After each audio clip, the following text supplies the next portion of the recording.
Assalamualaikum warahmatullahi wabarakatuh. Jumpa kembali dengan channel Ibnu Romlan. Pada kesempatan yang baik ini akan kami sampaikan sosialisasi tentang syarat-syarat nikah terbaru, paling baru dan terkini, paling aktual berdasarkan Peraturan Menteri Agama Nomor 20 Tahun 2019 dan Kepdirjen Nomor 473 Tahun 2020. Artinya ini syarat terbaru yang harus dipedomani dan diperhatikan oleh para calon pengantin. Silahkan perhatikan video berikut agar kalian tidak salah prasyarat yang akan Anda bawa untuk didaftarkan ke kantor KUA. Terima kasih.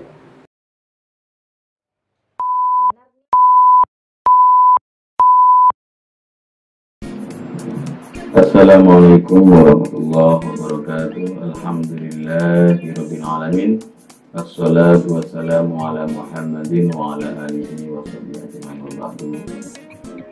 Kaum muslimin muslimat rahimakumullah, Bapak Ibu sekalian, orang tua yang ingin putra putrinya menikah atau ingin menikahkan putra putrinya, begitu juga Anda semua para calon pengantin yang berbahagia ya, para calon pengantin baik laki-laki maupun perempuan yang akan menjalankan sunnah Rasulullah yaitu nikah. Maka perhatikan, berikut ini adalah syarat-syarat untuk dilengkapi dalam proses pendaftaran nikah. Ini syarat paling baru ya, syarat paling aktual, syarat yang benar-benar yang paling terkini ya, yang harus dipadomani ya, diikuti oleh para calon pengantin. Hal ini berdasarkan Peraturan Menteri Agama Nomor 20 Tahun 2019 ya, PMA Nomor 20 Tahun 2019 dan juga Kepdirjen ya, Keputusan Dirjen Bimas Islam Bimbingan Masyarakat Islam Kementerian Agama Pusat Nomor 473 Tahun 2020. Jadi sekali lagi ini syarat terbaru bagaimana dasar atau regulasi yang saya sebutkan tadi. Jadi mari kita awali dengan bismillah. Apa saja yang harus disiapkan oleh para calon pengantin, oleh para orang tua yang ingin putra putrinya nikah. Silakan diperhatikan satu persatu agar nanti tidak terjadi kesalahan dalam mengurus berkasnya. Baik, yang pertama adalah syarat pertama adalah model N1 ini ya. Model N1 ini adalah syarat pertama, dikeluarkan oleh siapa? Dikeluarkan oleh desa ya. Model N1 ini dikeluarkan oleh desa. Ini contohnya. Inilah surat model N1 yang dikeluarkan oleh desa. Ini berdasarkan Peraturan Menteri Agama Nomor 20 Tahun 2019 Pasal 4 Ayat 1 huruf A.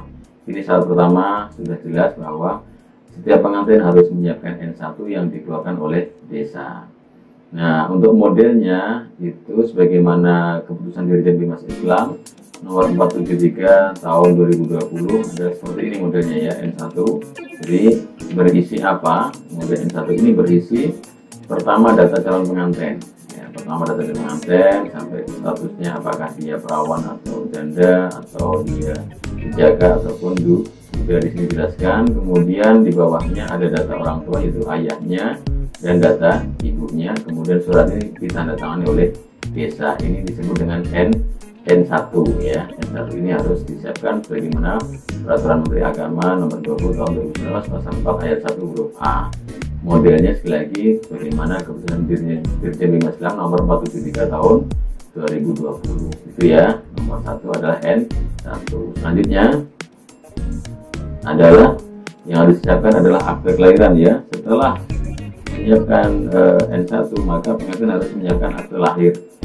Jadi akte lahir disiapkan oleh pengantin. Jadi prasyarat kedua adalah akta kelahiran. Akta kelahiran ini dasarnya apa? Kenapa harus mengeluarkan akta kelahiran? Regulasinya atau dasar hukumnya adalah PMA Peraturan Menteri Agama Nomor 20 Tahun 2019 Pasal 4 huruf A ayat 1 huruf B. Jadi ini ada dasarnya. Mengapa harus akta lahir? Nah, itu dasarnya adalah ini. Kemudian bagaimana kalau pengantin tidak memiliki akta lahir? Maka jika tidak memiliki akta kelahiran, maka calon pengantin dapat menggantinya dengan surat keterangan lahir yang dikeluarkan oleh kelurahan atau desa. Ini solusinya. Jadi fotokopi akta lahir ini menjadi prasyarat kedua. Kalau tidak punya, maka gantilah dengan surat keterangan lahir dari dari desa. Itu ya, itu yang kedua syaratnya. Yang selanjutnya, syarat selanjutnya adalah fotokopi KTP ya. KTP-nya di fotokopi ya. Silahkan KTP di fotokopi seperti ini ya. Fotokopi KTP. Nah ini silahkan fotokopi KTP-nya. Ada beberapa KTP. Nah, apa aja KTP yang disiapkan? Yang disiapkan di KTP yang pertama adalah KTP calon pengantin laki-laki ya. KTP calon pengantin laki-laki, kemudian ayahnya KTP bapak pengantin laki-laki, kemudian KTP ibu pengantin laki-laki.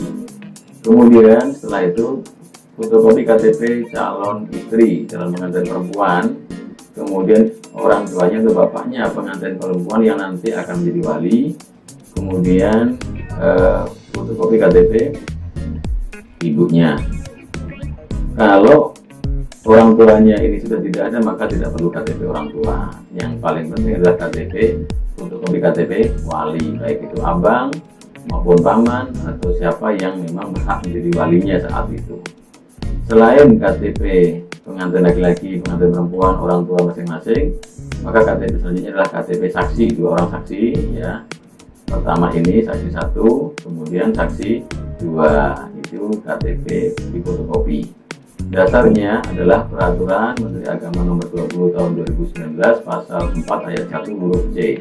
Ini dasar mengapa harus nyetor KTP, dan ini penting karena NIK ini yang akan diinput di SIMKAH, yaitu Sistem Informasi Manajemen Nikah Online berbasis web, itu menggunakan nomor NIK masing-masing ini. Maka silahkan dilengkapi agar memudahkan proses pengisian datanya. Selanjutnya, syarat selanjutnya adalah kartu keluarga ya. Nih, kartu keluarga. Jadi kartu keluarga juga menjadi prasyaratnya ya. Fotokopi kartu keluarga ini menjadi prasyarat selanjutnya ya. Baik itu calon suami maupun calon istri masing-masing menyetorkan atau menyerahkan kopi dari kartu keluarga. Dasarnya adalah Peraturan Menteri Agama Nomor 20 Tahun 2019 Pasal 4 Ayat 1 huruf D. Ini dasarnya ya. Mengapa kartu keluarga itu ya. Selanjutnya adalah rekomendasi nikah. Ini untuk siapa rekomendasi nikah ini?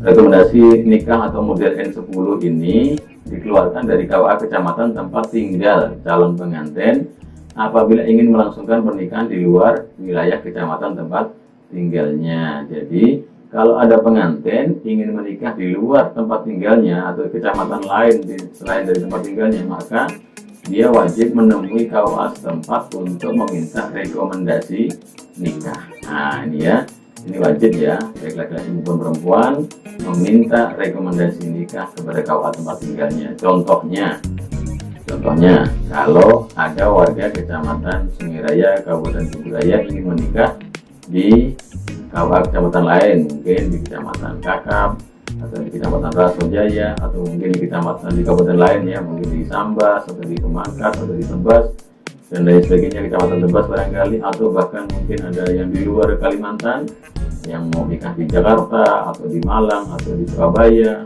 atau di Jogja.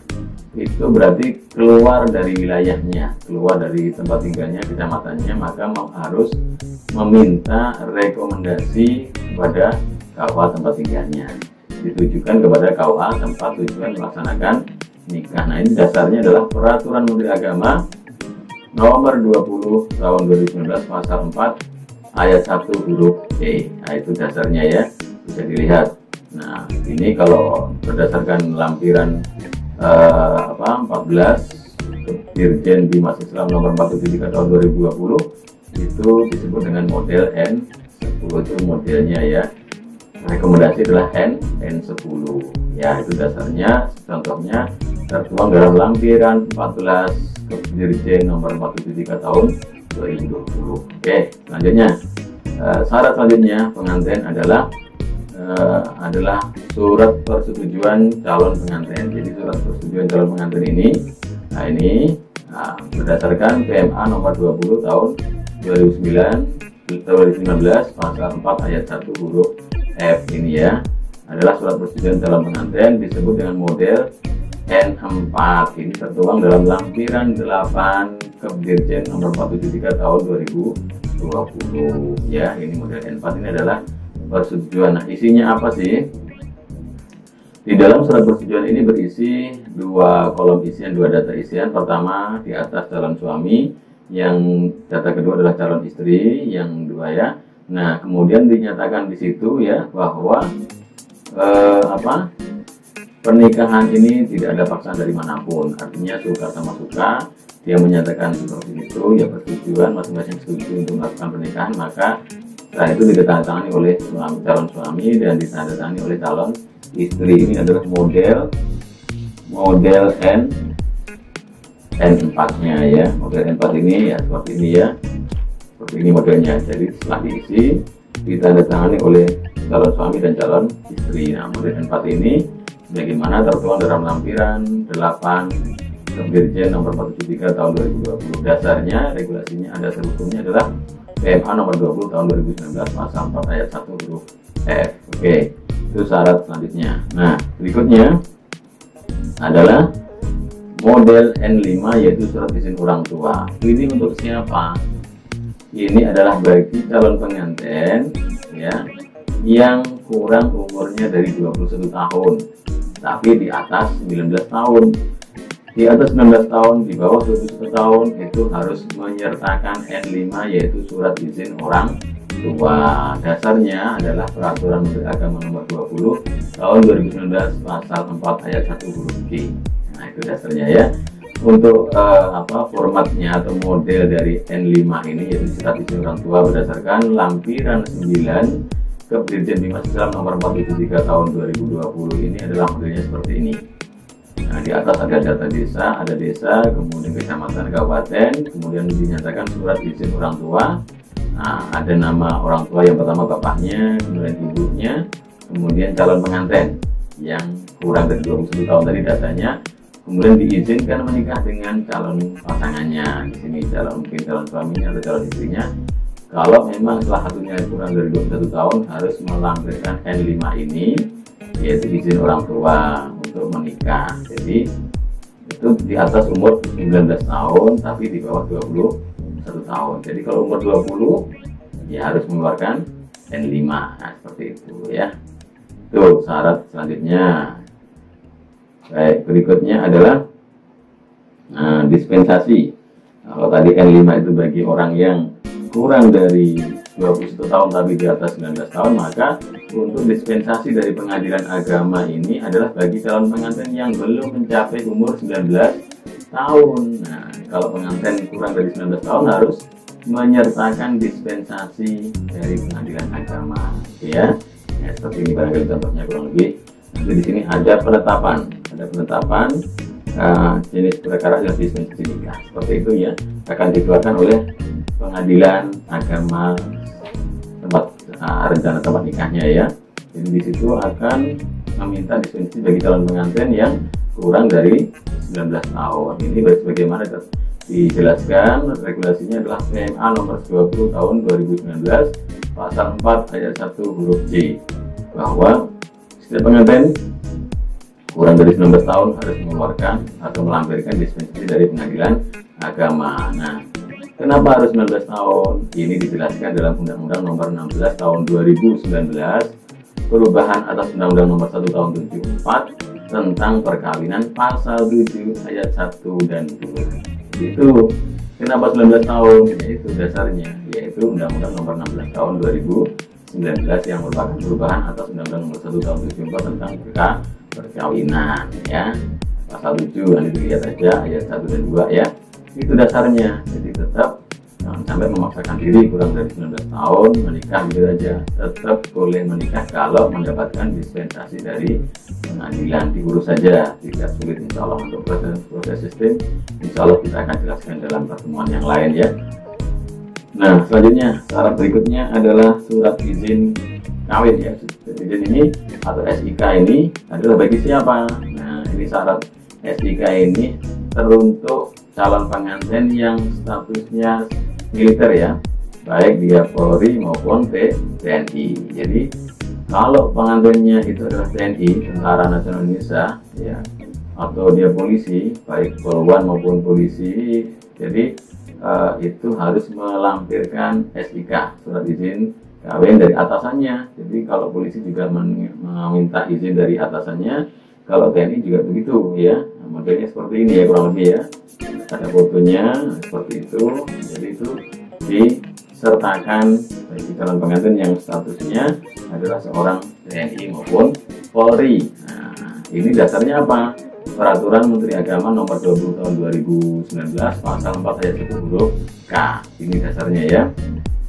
Jadi surat izin dari atasan ini atau kesatuan ini bagi calon pengantin yang statusnya TNI maupun Polri. Artinya kalau pengantinnya sipil tidak perlu melampirkan ini. Itu ya. Itu syaratnya. Kemudian, ini selanjutnya adalah bagi orang yang ingin poligami. Artinya beristri lebih dari satu, dia sudah punya istri, ingin nikah lagi, maka dia harus melampirkan penetapan izin poligami dari pengadilan agama. Jadi orang-orang yang ingin poligami harus izin dulu ke pengadilan, dan surat izin dari pengadilan tadi disertakan atau dilampirkan dalam prasyarat nikah. Nah, ini dasarnya adalah Peraturan Menteri Agama Nomor 20 Tahun 2019 Pasal 4 ayat 1 huruf L ya, ini dasarnya. Jadi ini suami yang hendak beristri lebih dari satu, dan mohon maaf saya ingatkan bahwa ini tidak untuk calon istri, artinya istri tidak boleh poliandri ya, bersuami lebih dari satu itu dilarang oleh agama, maka tidak ada aturan dan tidak boleh, maka tidak diperbolehkan. Dan di sini untuk para calon suami yang hendak beristri lebih satu harus melampirkan penetapan poligami dari pengadilan agama ya. Baik. Nah, selanjutnya syaratnya adalah akte cerai. Bagi siapa? Akte cerai adalah bagi calon pengantin yang statusnya janda ataupun duda jika cerai hidup. Jadi kalau ada pengantin yang janda maupun duda di faktornya cerai hidup, maka dia harus menyertakan akte cerai yang asli ya. Akte cerai yang asli ini harus disertakan ya di sini. Dasarnya apa? Peraturan Menteri Agama Nomor 20 Tahun 2019 Pasal 4 Ayat 1 huruf M ya, ini dasarnya jelas. Maka calon pengantin yang ingin menikah dengan status janda ataupun duda tapi dia cerai hidup harus melampirkan akte cerai yang asli ya. Itu selanjutnya ya, setelah ini adalah bagi calon pengantin yang statusnya janda maupun duda tapi faktornya adalah cerai mati, dia harus mengeluarkan akte kematian dari catatan sipil ya, seperti ini. Nah, jadi dia harus melampirkan akte kematian suami atau istri yang dikeluarkan oleh catatan sipil. Nah, lalu gimana kalau dia tidak memiliki akte kematian? Mungkin belum ngurus atau gimana, belum sempat mengurus, maka dia harus meminta model N6 ya. Model N6 ini adalah penjelasan tentang kematian pasangan. N6 dikeluarkan oleh siapa? Dikeluarkan oleh desa, oleh kelurahan atau desa. Itu adalah penjelasan tentang kematian pasangannya. Ini bagaimana dijelaskan dalam lampiran 10 Kep Dirjen Nomor 473 Tahun 2020. Jadi N6 ini adalah syarat bagi calon suami atau istri yang janda duda tapi cerai mati dan tidak memiliki akte kematian. Kalau memiliki akte kematian, maka cukup dengan akte kematian tadi disetorkan ke kantor urusan agama ya. Jadi ya, jelas ini berdasarkan PMK Nomor 20 Tahun 2019 Pasal 4 Ayat 1 huruf N ya. Ini tentang akte kematian. Nah, berikutnya syarat berikutnya adalah surat bukti suntik TT atau tetanus toxoid ya, dari puskesmas maupun dari rumah sakit ya, seperti ini ya. Jadi seperti ini. Nah, ini adalah syarat berikutnya, yaitu bagi calon pengantin perempuan ya, calon istri itu menunjukkan atau menyetorkan surat bukti suntik TT ini. Nah, ini adalah prematerial check up atau pemeriksaan kesehatan pranikah. Dan yang ini sudah menjadi aturan resmi pemerintah sejak tahun 1986 ya. Para calon pengantin harus tahu ya bahwa ini sudah menjadi aturan yang cukup lama, menjadi aturan resmi sejak tahun 1986 oleh pemerintah Indonesia ya. Diseratkan bahwa setiap calon pengantin untuk menyertakan atau memberikan surat bukti suntik TT yang tentunya ini berkaitan dengan kesehatan reproduksi ya, itu berkaitan dengan kesehatan reproduksi ya. Nah, suntik TT ini berdasarkan instruksi bersama Dirjen Bimas Islam dan Urusan Haji Departemen Agama saat itu ya, dengan Dirjen Pemberantasan Penyakit Menular dan Penyihatan Lingkungan Pemukiman Departemen Kesehatan nomor 2 tahun 1989. Ini dasar hukumnya, regulasinya ini. Jadi dikeluarkan regulasi tetapnya atas bentuknya adalah berdasarkan instruksi bersama Dirjen Bimas Islam dan Urusan Haji Departemen Agama ya saat itu ya, dan dari Dinas Kesehatan saat itu, dari Departemen Kesehatan ya, yaitu Dirjen Pemberantasan Penyakit Menular dan Penyihatan Lingkungan Pemukiman ya. Itu dasarnya ya. Jadi sudah lama tentang kenapa harus ada suntik TT, surat suntik TT ini dasarnya. Bahkan berlaku resmi sejak 86, tapi ada instruksi bersamanya tahun 89, nomor 2 tahun 89 ya. Inilah model kartu suntik TT, yaitu tetanus toxoid. Itu syaratnya ya, yang calon pengantin perempuan. Nah, selanjutnya adalah foto ya. Foto ini jelas ya diperlukan bagi calon pengantin yang ukurannya 2x3 dan ukuran 4x6 itu yang utama. Jadi 2x3 dan 4x6 usahakan background biru ya. Untuk apa sih foto itu? Foto yang ukuran 2x3 2 lembar ini untuk buku nikah. Buku nikah tuh fotonya ukuran 2x3, dan yang ukuran 4x6 ini ya adalah berfungsi untuk akta nikahnya ya, untuk akta nikahnya. Jadi akta nikah atau model N itu menggunakan fotonya ukuran 4x6 besar ya, maka disiapkan ukuran 4x6 dan ukuran 2x3. Tapi kalau ada KUA yang mensyaratkan ukuran 3x4, ikutin saja, diikuti, jangan-jangan itu bisa jadi untuk buku registernya ya. Jadi kalau memang ada KUA yang persyaratkan fotonya lebih dari ini, silahkan saja. Ini relatif ya, sesuai kebutuhan institusi atau kantor KUA-nya. Nah, yang utama ini 4x6 dan 2x3. Oke, yaitu foto silahkan disiapkan. Selanjutnya, nah, slip setoran. Ya, slip setoran ini berdasarkan Peraturan Pemerintah Nomor 48 Tahun 2014 ya. Peraturan Pemerintah ya Nomor 48 Tahun 2014 tentang tarif atas jenis TNB BNR, bahwa berdasarkan hal itu besaran biaya yang ditransfer calon pengantin ke negara adalah sebesar 600.000 sesuai dengan pasal 6 Peraturan Pemerintah Nomor 48 Tahun 2014 yaitu. Nah, itu kan setiap membayar itu dapat slip.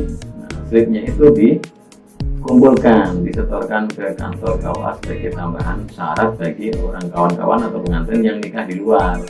Tapi yang nikah di kantor tentu tidak menggunakan ini ya, tidak pakai ini bagi calon pengantin yang ingin nikah di rumah, di luar kantor, di luar jam kantor, itu menyertakan slip setoran ya.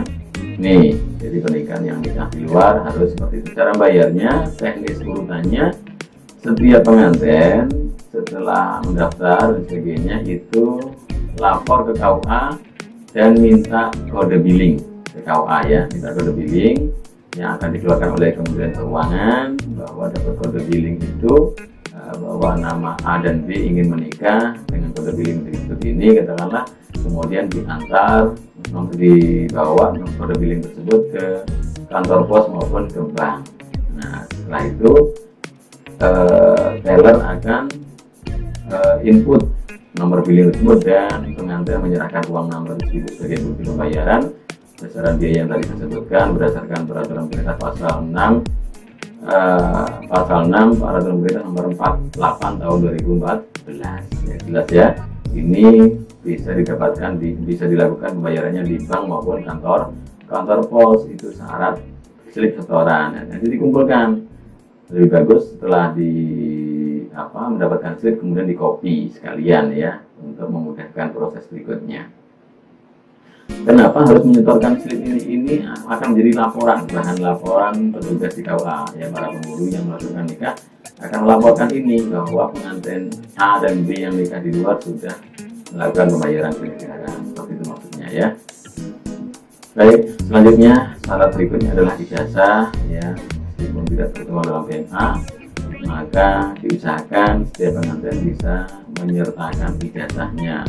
Fungsi dari ijazah terakhir ini, fotokopiannya ini adalah tujuannya untuk memastikan kebenaran data calon pengantin.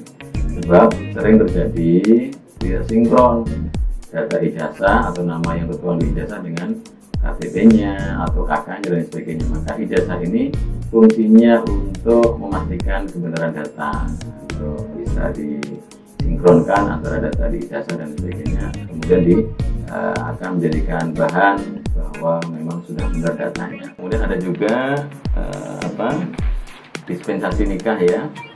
Dispensasi nikah itu dikeluarkan oleh camat jika pengantin daftarnya kurang dari 10 hari kerja. Jadi kalau ada pengantin kurang dari 10 hari kerja itu harus menyertakan dispensasi nikah dari camat tempat nikahnya. Jadi seperti itu.